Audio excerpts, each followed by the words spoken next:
My name is Tony Fry. I'm speaking to you from Tasmania in Australia. What I have to say focuses on the complexity of change by looking at abandonment, cosmotechnics, and the refiguration of the global south as they enfold each other. To do this, I first need to put this complexity into a larger frame of complexity that frames it. I'm going to start with a grand claim. No matter who or where we are, we all now exist in a moment of epochal change. Our existence in difference is poised between the past and the present ways of being and knowing, and the ways becoming futural or demand. So we're at a very critical moment. To be able to deal with this, we need to have a view of how we position the future. How does one talk about the future? Recognizing that it's fluid, contested, and experienced in situations of temporal difference. So you can ask, whose future? Recognizing this requires acknowledging it is constituted by the present and returns from the past, while acknowledging this view of continual return is deemed Eurocentric and associated with Nietzsche's notion of chronophobia, an illusion of permanence and the fear of time. So no matter how the future is thought, and by no means it's thought universally and uniform, our species now exists in a condition of temporal betweenness in relation to the past and the future. A short way to express this is that we are collectively positioned between the end times and the times to come. The actuality of the situation is that as an envelopment in the complexity of a compounding crisis, we find ourselves in this condition of planetary change, in which everyone is specifically situated in their times and the space, in the in-between, almost knowingly, yet while experiencing the temporal disjuncture as a feeling of unsettlement. Attempts to characterize this moment by totalizing overarching concepts like the Anthropocene do not capture the intertwined doubling dynamic and trajectory of being in crisis. All available modes of representation fail to gather, that is, bring together and comprehend what is in process. So just to reiterate again, the future is not empty. It's partly populated by all that's been cast into it from the past and all that is imminent from the present.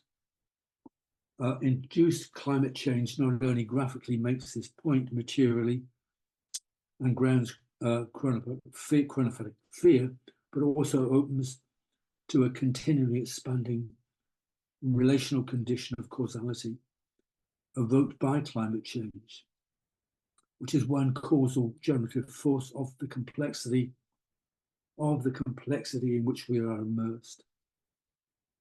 Degraded natural environments, increasing areas of planetary becoming uninhabitable, population displacement, the reduction of biodiversity, crisis of food security, increasing competition for natural resources, serious health impacts, all add to geopolitical tension and conflict. And these are just some of the non-discrete elements that weave a complexity that is distant and not knowable by existing divisions of knowledge. Such change is not situated in time as a temporal condition, as a medium, and as a state of urgency. And in the context of the current interglacial cycle of warming, This cycle is destined to continue for several thousand more years. In this respect, anthropogenic induced global warming is amplifying an existing geoclimatic recurrent cycle.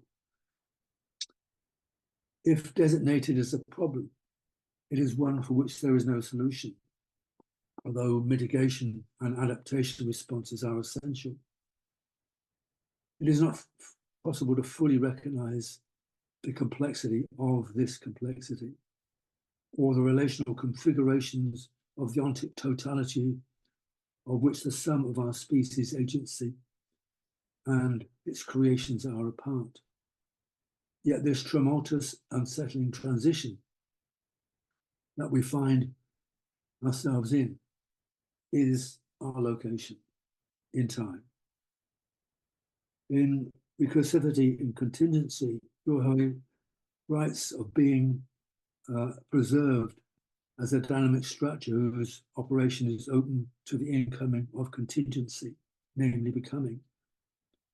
While being as such is futural, there is also an oncoming that is not becoming but negation, a negation that defutures.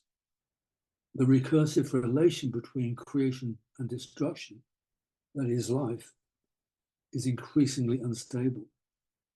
In a more explicit term, sustainment, modes of being have been denaturalized and made unsustainable. Technology and the naturalized artificial bridge this divide.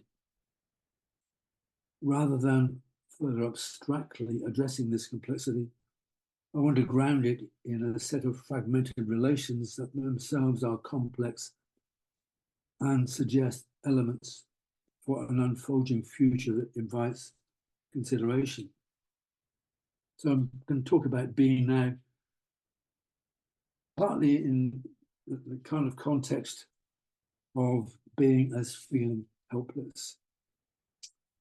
Is not helplessness fundamental to and constitutive of the lacuna intrinsic to the divide between the absolutely critical and institutionalized politics and governments? Is not helplessness conjunctural and demanding to be addressed by the Academy? Recalling Bill Redding's 1996 address to the university or the Academy in ruins, we really function out of that condition with the addition of the increased hegemonic instrumentalism, which has arisen subsequently to Redding's view.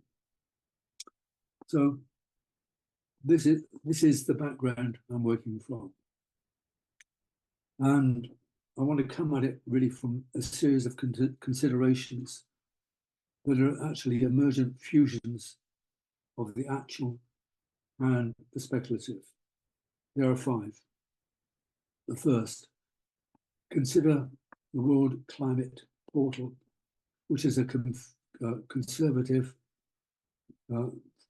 future climate projection that is by no means the most radical perspective. It states that by 2050, the increase in global warming will have reached 2.32 degrees centigrade, and by 2021, it will have risen to 2.7 to 3.4 and be rising.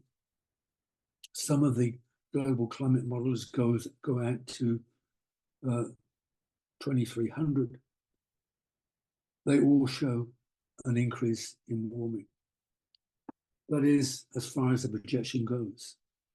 But going back to the interglacial warming, as mentioned, it will continue for several thousand years.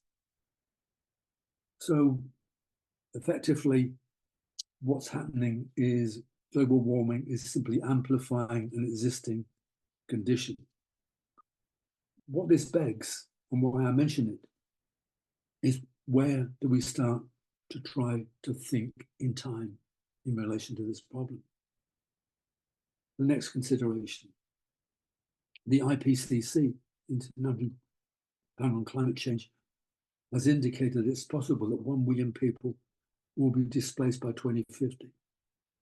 By 2100, a third of the global population could share this fate. It's possible that these numbers could be lower or higher. Either way, the situation is going to be, in fact, already is, serious. But how to imagine it? Next consideration. The equator passes through North, South America, southern part of Central Africa, across the middle of the islands of Indonesia, and life above and below the equator will vie between being the unbearable and the impossible in coming decades. Huge numbers of people will be abandoned and displaced. Borders will break down. There will be conflict. Some nations will collapse. An underestimation or an exaggeration is certain that the situation, as I said, is serious. The next consideration. Economies and agricultural systems will fail. Significant areas of the planet will become uninhabitable. There will be issues of major food security crises. There will be conflict. The cost of these impacts will be massive and negatively transform the global economy. An open question. Is there a problem of concealment here? How do we discover what actually are the risks? The next consideration. The global population will fragment in likely 3 unevenly divided constituencies, each reflecting a condition of geopolitical instability. A caveat. Listing is neat, reality is messy. The 3 divisions don't necessarily exist in a condition of complete separation. So the first one, the advancement of some form of sphere of techno-protection populated and commanded by corporations, the privileged and the elites, is a possible future. Here I'm evoking Peter Sloterdijk's notion of spheres, while also pointing to increasing technological inequity. So this is one possible future for some. The next is the rise of adaptive masses. This is the condition of becoming becoming majority. Variable in their difference, diverse in their situated contexts. So that's very different from the dominant technological picture of a minority. And then the third fragment, which is the one I'm going to focus on, these other 2 are addressed elsewhere, is that of the displaced and the abandoned, which will receive immediate attention and be linked to cosmic techniques and how mass abandonment is configuring the global south. Abandonment due to the impacts of climate change and related contexts and conflicts is emergent. As indicated, the numbers of the displaced will be massive, but variable according to the severity of conditions. The situation will be serious within just a few decades and will extend over an unknown duration and be accompanied by many related impacts. People will move because where they live has become uninhabitable, too hot. As a result of conflict, another force to move. And also as a result of their land and water being taken from them by force, they will leave looking for food, water, and shelter. They will arrive in cities, cross borders en masse, uninvited, occupy farms.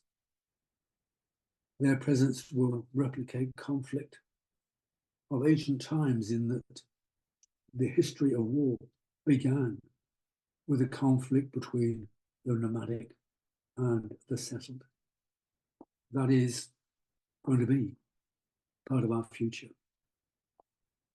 Managing such numbers of people will be beyond the existing capacity of the United Nations and NGOs. The economic impact of associated failures of agricultural systems, humanitarianism, and national security will be enormous. In some respect, the abandoned reflect the existential of our species as experienced by our most ancient ancestors, who had nothing but what they could find materially in their environment, their knowledge, imagination, and what they could make. Obviously, what evolving hominoids knew is vastly different than contemporary displaced people. Yet, in both cases, the same thing was and is at stake: survival by the exercise of the capabilities of body and mind in pertaining circumstances. This has always been true.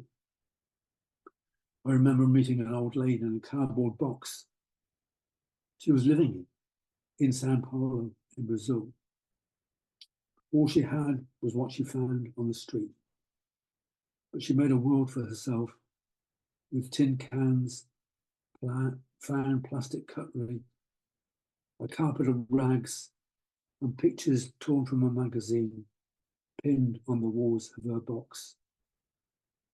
Here was an inherent prefigurative ability that every one of us has to claim and to humanize the environment by prefigurative intent, that is, by design. So, in a sense, what I'm saying is that when we have nothing, we have what we can find and what we can design and make with it, no matter what degree of poverty is experienced. So this takes me to cosmotechnics, takes me to the ability to prefigure, be it unevenly endowed between us. It will be central to the future and the fate of the abandoned to survive. It will be indivisible from the historicity of the practices authored by their cosmology. As anthropologist Eduardo Veras de Castro makes clear, practices are the expressive form of a cosmology. As such, it arrives not as articulated belief, nor a narrative worldview, but as social and material practices that replicate the collective occupied and operational life world in which they exist. Here then, within these practices, is a cosmotechnics of world making at its most fundamental. The diversity of the abandoned, their state of well-being, the immediate ability to sustain themselves, their knowledge and skills at the level of the resources of the environment in which they drift will largely be thrown together by fate. Luck and determination will be decisive. In their particular situated context of loss, their cosmotechnical memory and technical ability will determine the potentiality for a technology of bricolage and the transformational possibility of things by mind, seeing otherwise and making them so. The challenge will be enormous, but not completely new, especially for those who come from informal settlements. Not all will survive. There will be injustice and violence. The dialectic of sustainment will rule at its most basic. That is, whatever is created will also be at the cost of what is destroyed.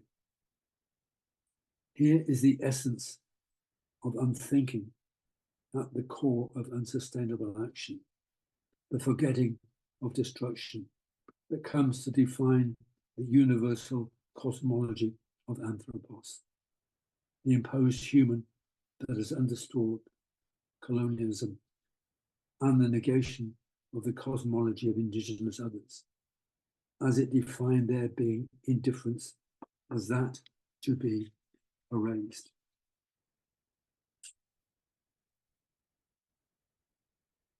Now to reconfigure thinking around the global south.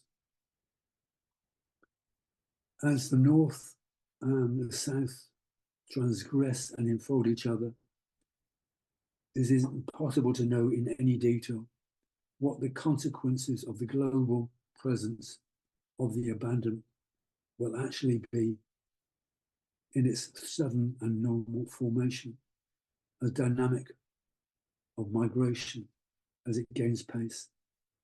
There is no neat geography. Geography is in a condition of itself fragmentation. The current construction of the binary of the global north will likely rupture. The global south itself will fragment. Some, maybe many nations will implode economically as the abandon overwhelm their response capacity.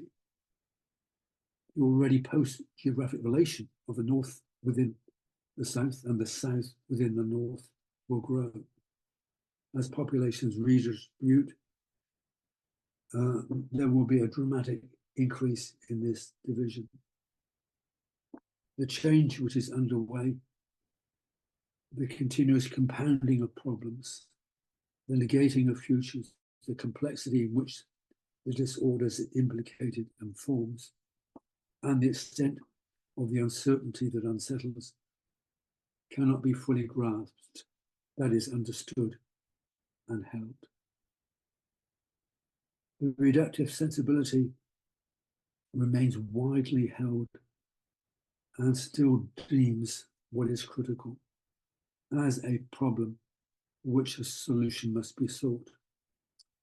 But in many ways, the unfolding ontological condition designated as problems to confront are not amenable to solutions. Problems cannot be ignored in a state of resigned acceptance, Hassenheit. Rather, they beg a response, and it will be dominantly one of adaptation. So, to conclude, going back to our species origin, three primary forces combined and made us indifferent: climate and food, growth movement, and distributed us globally. And also adaptive change in our evolving and physically cognitive developing conditions. To put it at its absolute simplest, we are climate and what we eat. And then there is the third force, making and technique. Making marks, sound, things, relations, gathered as knowledge and techniques. Obviously, have been a major force of our transformation and the transformation of the world that we subsequently made. As climate change changes, so will we. either by submission or resistance. As the climate changes also will we redistribute. This process of redistribution has already started. As for making, its ontologically significance and agency regress in one direction into the most basic cosmotechnics, and another, the other direction, into a transhuman mutation with an enormous diversity in the in-between. Effectively, the pursuit of singularity is equally generative of our species' pluralization. So, the relation to abandonment, the condition of reconfiguration of the global north and the global south, and the condition that over determines those two relations in relation to us is an unfolding, not just an unfolding condition, but an unfolding narrative, indivisible from our fate resting with the abandoned. It is not possible to dislocate ourselves from this future. Thank you.